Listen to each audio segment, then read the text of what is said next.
If you're trying to get SSI for your child and this already feels overwhelming, stay with me. You finally call because your child needs help.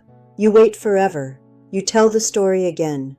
Then you find out Social Security is not even at the medical part yet. They're asking about who lives in the house, how much is in checking, whose car is whose, and whether the right parent is filing. And in that moment, it feels like nothing about this is simple anymore.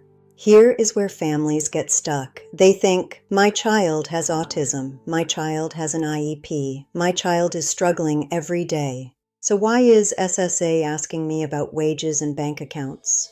Because child SSI has two gates, money first, disability second. If the child does not clear the financial gate, the medical case may never even move forward. That is why people feel blindsided. You called about your child, now you are doing household math before coffee. So let's make this simple.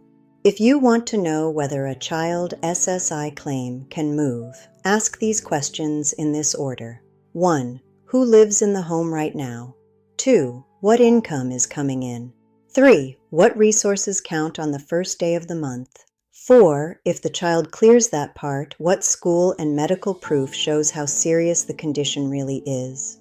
And 5. If the medical side is approved later, what happens before the money starts? That last part is where a lot of people get hit with another surprise. Let's make this real. Picture a mom at her kitchen table. Parents are separated. Dad lives somewhere else. One child has autism and is applying. One sibling is not disabled and is not filing. Mom earns $3,000 gross a month. First big point, because dad is not living in the same household, his income and resources are not deemed in this example. Only mom's side is in play. Second big point, the other child matters. Even though that child is not applying, SSA gives an allocation for that child, and that lowers how much of mom's income can be counted. Here is the math. Start with $3,000. Subtract the ineligible child allocation. In 2026, that amount is $497. That leaves $2,503. There is no unearned income here. So the $20 general exclusion comes off next. That leaves $2,483. Then subtract the $65 earned income exclusion. Now you are at $2,418. SSA counts only half of what is left. So now you are at $1,209. Then SSA subtracts the one-parent living allowance, which in 2026 is $994. That leaves $215 deemed to the child. Then the child gets the $20 general exclusion on that deemed income.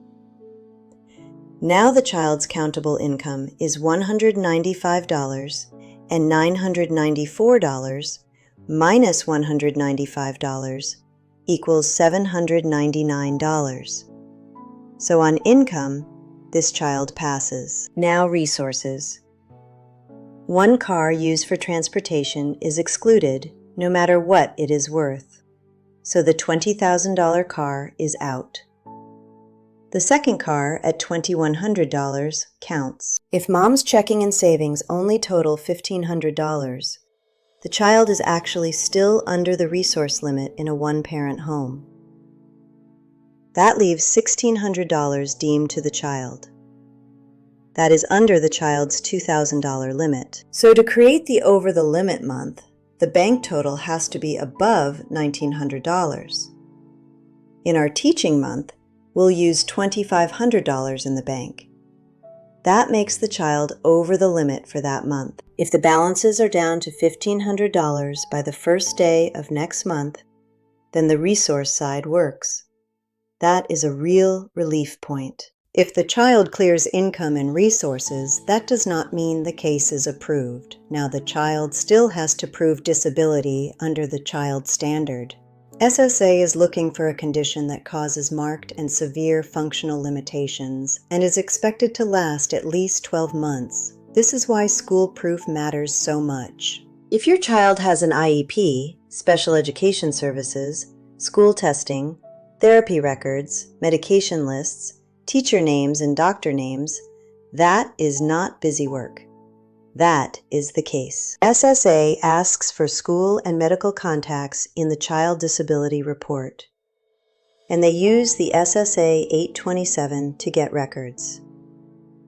If they need more, the State Disability Agency can set up an exam. Now let's talk about the part other people usually leave out. If the medical side comes back approved, that is huge. But it is not always the end. SSA still does a final check called a PERC. Think of it as the last cleanup call. They can update income, resources, living arrangement, and payee details. So if something changed, tell them. Next surprise, back pay. If a child is under 18, has a representative payee, and the past due SSI is large enough, SSA may require a separate dedicated account. Using the 2026 federal rate, that usually means past due SSI over $5,964, because that is more than 6 times the current monthly federal rate of $994. Those large payments can come in up to 3 installments, usually 6 months apart. The regular SSI goes to your normal account. The dedicated account is different. For a minor child, SSA usually wants a representative payee. In this case, mom is usually the right fit because she has custody and the child lives with her. But when the parents live apart, SSA may ask for proof of custody. That can be a court order. If there is no court paper, SSA can verify custody with a school or doctor's office. Before you call, do these things.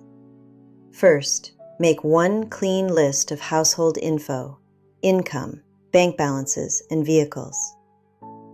Second, make one school and medical list with every contact and medicine. Third, if resources are the problem this month, check what counts on the first day of next month. And if you contact SSA to start the process, follow through to protect your filing date. If this helped you understand how Child SSI really works, please like this video and subscribe to Linda's Social Security Guide for more clear and simple Social Security guidance.